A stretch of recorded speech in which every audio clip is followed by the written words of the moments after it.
నేను మొన్నే చూశాను, అక్కడ పోయినప్పుడు శాంతిపురంలో చూస్తే కేజీఎఫ్ మారిగా మొత్తం తువేశారు. ఆ రోజు నేను కంప్లైంట్ చేశాను. కంప్లైంట్ చేసి సిగ్గులేని నాయకులు 2 రోజులు గమ్మునుండి మళ్ళీ యథేచ్ఛగా గ్రానైట్ దొంగ వ్యాపారం చేశారంటే నా దగ్గర అన్ని లెక్కలున్నాయి. వడ్డీతో సహా మీ దగ్గర వసూలు చేసే బాధ్యత రేపు తీసుకుంటాం. మా కడాన ఆడబిడ్డల పైన కూడా అక్రమ కేసులు పెట్టారు. కార్యకర్తల మీద రౌడీ షీటర్లు ఓపెన్ చేశారు. జైలుకు కూడా పోయారు. అన్నీ నాకు గుర్తున్నాయి. ఏది మరిచిపోను. తప్పకుండా వడ్డీతో సహా తిరిగి చెల్లించే బాధ్యత మనం తీసుకుందాం. కానీ మీ పట్టుదల చూశాను, మీ అభిమానం చూశాను. జైలుకు పోయినా బయట వస్తానే జెండా పట్టుకోవడం వదిలిపెట్టలేదు. మిమ్మల్ని చూస్తే నాకు అనిపిస్తుంది మీ కమిట్మెంట్ కి మనస్ఫూర్తిగా నా సెల్యూట్. మిమ్మల్ని చూసినప్పుడు నాకు అనిపిస్తుంది ఎన్ని పనులు చేసినా మీ రుణం తీర్చుకోలేను. నేను ఒక విషయం చెప్తున్నాను. ఇక్కడికి వచ్చినప్పుడు మీరందరూ ఒక పని చేశారు.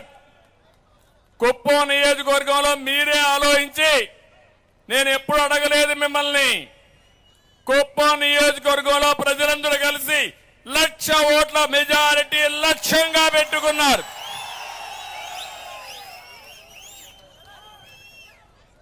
సాధిస్తారా అని మిమ్మల్ని అడుగుతున్నా. నమ్మకమేనని మిమ్మల్ని అడుగుతున్నా. రాష్ట్రంలో అతిపెద్ద మెజారిటీ వచ్చే నియోజకవర్గం మన కుప్పం, అవునా కాదా? అన్ని ఎన్నికల్లో గెలిచిన నియోజకవర్గం కుప్పం, అవునా కాదా? సైకిల్కి తప్ప వేరే పార్టీకి ఓటేయడమే తెలియని నియోజకవర్గం ఈ కుప్పం. అదే బంగారు కుప్పం. అలాంటి కుప్పంలో మీరు ఒక చరిత్ర సృష్టించాలని మీరు ఆలోచించారు. అందుకే అడుగుతున్నా. 70,000 మెజార్టీ వచ్చాయి. కానీ ఈసారి మాత్రం 1,00,000. ఎంత మెజారిటీ? ఎంత మెజారిటీ? ఎంత మెజారిటీ? ఎంత మెజారిటీ? 1,00,000 మెజారిటీ. నమ్మకమేనా అని మిమ్మల్ని అడుగుతున్నా. నమ్మకమైతే గట్టిగా చెప్పండి. 1,00,000 మెజారిటీ గెలిపిస్తామని. ఇప్పటికే రుణపడున్నా. 7 సార్లు గెలిపించిన మీకు ఇప్పుడు చెప్తున్నా, 40 ఏళ్లలో ఏం చేశారో 35 ఏళ్లలో 5 సంవత్సరాల్లో చేసి మీ రుణం తీర్చుకుంటానని మరొక్కసారి మీ అందరికీ తెలియజేస్తున్నా. ఒక్క విషయం ఇక్కడ నేను మీకు గుర్తు చేస్తున్నాను. మీది నాది ఈనాటి బంధం కాదు. 35 ఏళ్లుగా మీరు నన్ను ఆదరిస్తున్నారు. మీ కుటుంబ సభ్యుడిగా నన్ను చూశారు. ప్రతి ఇల్లు నా ఇల్లే, ప్రతి గ్రామం నా గ్రామమే.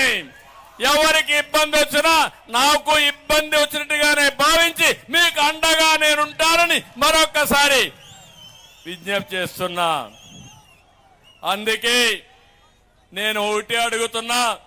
మొన్నే చాలా మంది కుప్పి గంతులేశారు. చంద్రబాబు నాయుడు ఓడిస్తాం, కుప్పం కూడా గెలుస్తాం, వైనాట్ కుప్పం అని 175 మాట్లాడారు. మీరేమంటారు దానికి? మీరేమంటారు దానికి? వీళ్ళ వల్ల అవుతుందా అని మిమ్మల్ని అడుగుతున్నా. కాదు అంటే గట్టిగా చప్పట్లు కూడా చెప్పండి. ఇది మీకు సాధ్యం కాదని నేను అంటున్నా. Why not Pulivendula, why not Pulivendula. మళ్ళా రిపీట్ చేస్తున్న వైనాట్ పులివెందల. జగన్ నీకెందుకు ఓటేయాలి? బాబాయిని గొడ్డల పేరుతో ఎత్తేసిన దానిగా, రాష్ట్రాన్ని దోపిడీ చేసిన దానికా అని అడుగుతున్నా. అవునా కాదా? రాష్ట్రాన్ని రావణ కాష్టంగా చేసిందని నీకు ఓటేయాలనా? అందుకే ఈరోజు కుప్పం మీటింగ్ ద్వారా ఎన్నికల శంకారావం ప్రజాగళాన్ని పూరిస్తున్నాం. ఈ ప్రజాగళం ఉధృతంగా మారి తీవ్ర వాయుగండంగా మారి అడ్డం వస్తే కొట్టుకోబోతారు తప్ప ఆ బే ఆఫ్ బెంగాల్లో కలిసిపోతారు తప్ప ఎన్నికొచ్చే సమస్య లేదని చెప్పి నేను మీకు తెలియజేస్తున్నా. అందుకే మిమ్మల్ని అందరినీ ఎన్నికల షెడ్యూల్ వచ్చింది. 13వ తారీఖున పోలింగ్. తమ్ముళ్ళు టైం ఉందని అశ్రద్ధ చేయొద్దండి. ఉధృతంగా గాలి వీయాలి. ఏ ఇంటికి వెళ్ళినా, ఏ పొలాన్ని అడిగినా, ఏ చెట్టును అడిగినా, ఏ పుట్టను అడిగినా సైకిల్ సైకిల్ సైకిల్ తెలుగుదేశం మిత్రపక్షాలే. ఫ్యాన్ పోవాలి, ఫ్యాన్ పోవాలి. ఫ్యాన్ చిత్తుగా ఏం చేయాలి? చేసిన తప్పుడు పనులకి ఆ ఫ్యానే కనపడకూడదు. చేస్తారా అని మిమ్మల్ని అడుగుతున్నా. ఈ సమావేశంలో కుప్పల మీరు చూశారు.